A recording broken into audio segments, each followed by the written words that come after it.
On accueille Fouad maintenant sur l'antenne d'Europe 1. Bonsoir Fouad. Oui, bonsoir. Bonsoir à tout le monde. Merci à toute l'équipe. Bonsoir Fouad. D'où nous appelez-vous Fouad et quel âge avez-vous? Je vous appelle de la région d'Aquitaine. Je suis originaire du Gard, Oui. auquel on ne veut pas que je puisse sortir du périmètre. Je vais vous expliquer, ça va être simple. D'accord. Ça part d'un chef d'inculpation mensongère, auquel on peut le qualifier aussi faute volontaire et préméditée, car rien n'est caractérisé. J'ai envie de dire au nom de toutes les femmes qui ont pu porter plainte avec certificat médical et à caractériser chaque violence à leur rencontre. La justice les laissera vulnérables, et bien moi, sans qu'il y ait de plainte ou de certificat médical. Alors attendez, Fouad, parce que je comprends rien à ce Oui. que vous me racontez. On va faire ça avec des mots simples. Vous avez été accusé de quoi exactement? De violence aggravée avec arme, D'accord.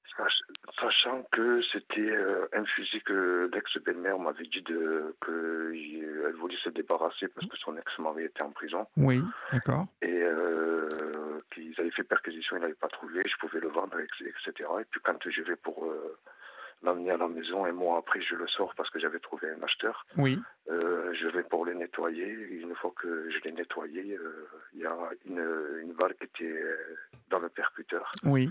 Quand j'arrive dans la détente, c'est parti, un coup accidentel qui est parti Alors, sur d'accord. un meuble de cuisine. À partir de là, Il n'y a il y pas eu de avait blessé? Il n'y a pas eu de blessé? non, il n'y a pas de D'accord. blessé, il n'y a D'accord. pas eu de victime, il n'y a Ok. rien.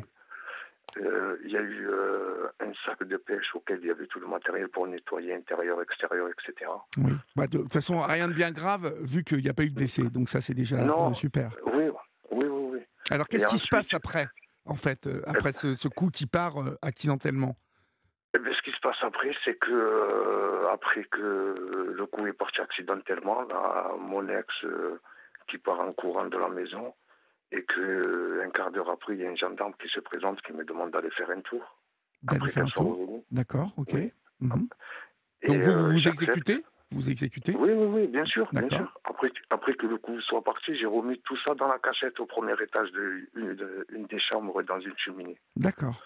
Ok. Et quand je reviens, à mon retour, je me fais bourgonner par une dizaine de gendarmes. Oula, d'accord. Et, et alors qu'on aurait dû m'entendre en audition libre, et j'aurai l'épaule démise, on me prendra à la déposition avec une épaule démise, auquel D'accord. l'avocat présente taper du poing sur la table, disant qu'il fallait qu'il m'amène me faire soigner d'abord.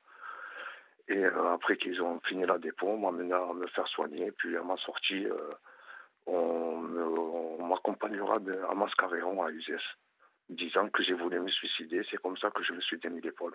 Quand la propriétaire des lieux m'a entendu, elle a refusé de m'interner. Oui. Et ensuite, on m'a accompagné devant le juge des libertés de la détention, qui a dit que l'ex-belle-mère avait dit que j'étais malveillant envers sa fille, sachant qu'ils sont connus pour conflit familial entre mère et fille. Oui, oui. Mhm. Ils ont fait preuve de complaisance. Oui. Ils ont dit qu'une enquête sera faite et on verra si elle dit pas la vérité, je sortirai. Et puis quand je suis rentré, ils ont fait de sa déposition une enquête de personnalité. Parce que j'avais fait des plaintes, il y a nombreuses de choses qui se sont passées qui normalement auraient dû remonter à des charges, bien entendu, comme des voisines auxquelles qui subissaient les coups de leurs concubins, auxquels il y en avait deux. Une, c'était à Saint-Amour, le premier appart, à la République, et je l'ai rencontrée en tant que surveillante à la maison d'arrêt de Nîmes, comme par Bon, hasard. Je lui ai demandé... vous avez été incarcéré pour cette histoire-là? Oui. Et sous mandat de dépôt, ensuite on m'a mis un jugement de 6 ans en première instance, sachant que... 6 ans, vous avez pris? Oui, en première D'accord. instance. Ok. Sachant que je prouvais l'acte accidentel avec les sous-scellés, disant que j'avais pas besoin de sortir tous les sous-scellés pour lui faire du mal si j'avais envie. On est dans une cuisine, il y a des couteaux, etc. Enfin bref, Oui. je fais appel, sachant que mon avocat qui était censé me représenter ira manger avec le procureur en plein délibéré. Ah bah Je oui, mais saurais bon, après que ça c'est trafic c'est d'influence. votre avocat, Fouad. Si Oui, vous avez oui, choisi oui. un avocat qui est pote avec le procureur, c'est pas... Bah Oui, ouais. non, mais après, c'est bien, ça va bien plus loin que ça, parce que quand je fais appel, les sous-scellés disparaissent, et on monte à 12 ans. Et l'avocat, je l'avais changé entre-temps, et pareil. Alors 12 ans, c'est tentative d'assassinat en fait, ça. C'est pour ça. Non, non, même Non, pas. Non, même non, pas. non, non, non, non, Ah non, ouais, non, non. d'accord. C'est violence avec arme, mais sans pouvoir caractériser la violence. C'est ça le pire. Et sans que puisse D'accord, d'accord. Sans parce que pouvoir madame, caractériser la violence. C'est-à-dire et sans pouvoir prouver que vous avez été violent à ce moment-là. exactement. Mhm. Mais le problème dans tout ça, c'est que madame, elle était enceinte de 6 mois, mon ex. Oui. Elle m'avait caché la pathologie de notre fille. Elle avait dit au juge, les avocats étaient au courant. Et je me permets de dire que Maître Bertin en première instance et Maître de bureau en cour d'appel me l'ont caché aussi également. Ça veut dire choc psychologique m'était réservé quand moi je le serai 3 mois après mon incarcération. Elle se fera opérer du cœur, on l'amènera de Nîmes à Montpellier et déportée pour se faire opérer du cœur. Mon ex sera seul. Il n'y aura pas sa mère ou qui que ce soit de sa famille pour l'épauler. Il n'y aura que ma cousine avec une copine à elle. Auquel, une fois qu'elle aura accouché, elle prendra le train pour aller jusqu'à Marseille et être auprès de notre fille. Et moi, on m'a empêché de la reconnaître parce qu'on donnera le statut de famille d'accueil, parce que faut savoir que mon ex, elle a été protégée par la justice de la malveillance de sa propre mère quand elle avait 12 ans. Après avoir mangé des champignons à l'issue de jeûne, je ne vais pas m'étaler sur le sujet.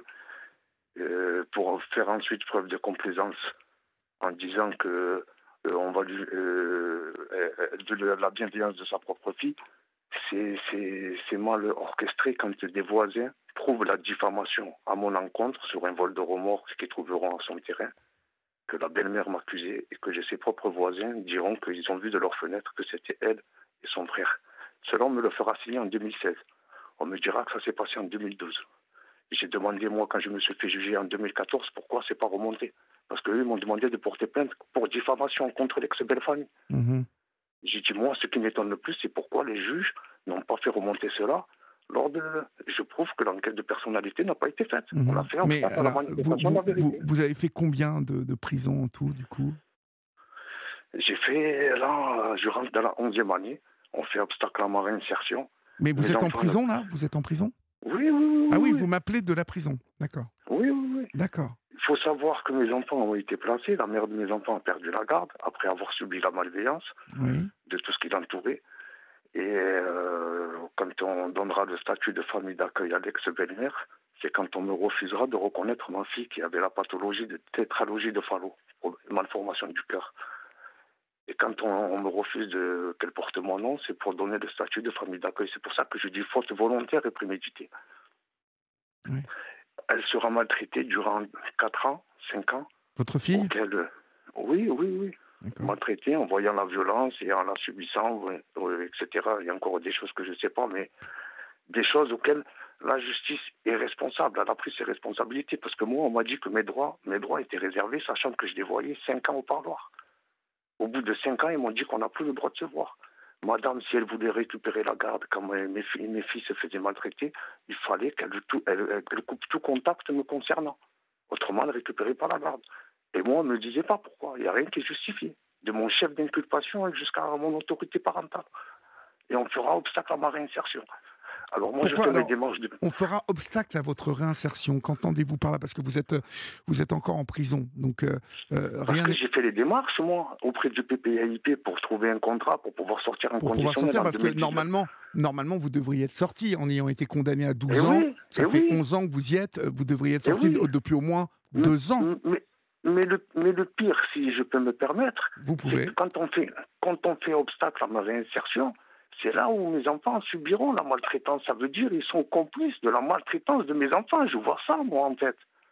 Parce que quand moi je travaille et qu'on me vire du travail disant qu'il n'y a pas de justification possible, ou même Sodexo sera témoin que je suis un travail exemplaire, euh, on n'en tiendra pas rigueur. On me virera pour que quand je passerai devant le juge d'application des peines, on dira tu t'es fait virer, on ne peut pas t'accepter la conditionnelle. Voilà, tout con. Et c'est pour ça qu'au lieu de 4 mois d'attente, moi il y aura 1 an d'attente pour moi, ma conditionnelle. Ah oui, d'accord. Même, il n'y a rien de normal. Ça veut dire se permettre tout et n'importe quoi. Quand je regarde, moi, des juges qui m'ont jugé, qui étaient à l'origine du sous-mandat de dépôt, c'est M. Éric Brabant, M. Charles Telly et Mme Jennifer Rouillet qui étaient absentes. Ça veut dire 2 juges d'instruction pour un seul dossier, c'est pas possible. C'est pas normal. Et ces juges d'instruction vont être mutés quand je serai en conditionnel en 2020, un à Bordeaux, qui sera Charles Tellier au tribunal judiciaire, Éric Brama, ça veut dire tous mes démarches auprès du tribunal judiciaire depuis 2018, le placement de mes enfants, auquel la synchronisation des fautes pénitentiaires volontaires et préméditées tombera à l'eau. Des enquêtes judiciaires, on avortera, parce que je n'aurais pas été représenté par un pénaliste. Et tout cela, c'est mon but, moi, d'être pouvoir représenté par un pénaliste et faire voir qu'on a fait obstacle à la manifestation de la vérité ou que je puisse me faire représenter au-delà de la Cour européenne des droits de l'homme. D'accord. Alors, vous m'appelez, ce soir, vous m'appelez pour ça, pour être entendu, à votre sortie. Oui. Vous allez attaquer, si je comprends bien. Oui, ça, je vais faire un livre, je vais faire de tout ça une force. D'accord. Pour moi, ça a été une thérapie de pouvoir écrire et raconter tout ce qu'ils ont fait au-delà d'un pays. C'est parce que la chance que j'ai, c'est que je suis né dans un pays des droits de l'homme. Donc, je compte bien à ce que cela puisse continuer. Parce que quand je vois, moi, tous ces enfants qui ont été placés, maltraités, je me suis dit, je ne suis pas le seul. Je comprends. C'est pour ça que je comprends. Mais c'est pour écoutez, ça que je vais faire en tout cas, Fouad, ne manquez pas de me rappeler, de me tenir au courant quand vous sortirez.